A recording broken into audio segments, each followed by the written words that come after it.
Đang lagi kita.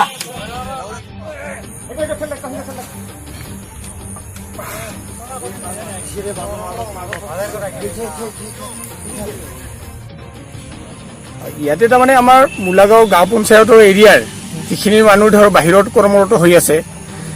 তেখেতসকল আহিলে মানে আমি লোকেলিটি হিচাপে মানে ইয়াত প্ৰশাসনৰ লগত যোগাযোগ কৰি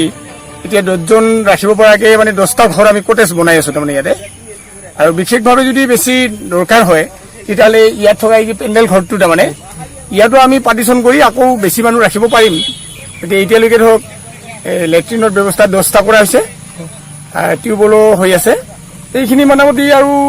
2-4 দিনৰ ভিতৰতে মোটামুটি কমপ্লিট হৈ ওলাব কৰোণা ব্যাধিৰ পৰা কেনেকৈ আমি জয় কৰিব পাৰোঁ তাৰ কাৰণে এটা প্ৰচেষ্টা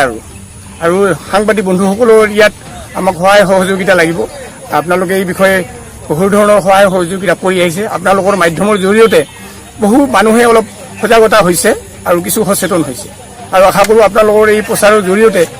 এই ৰাইজৰ কিছু উপকাৰ হ'ব তাকে কামনা কৰিছোঁ।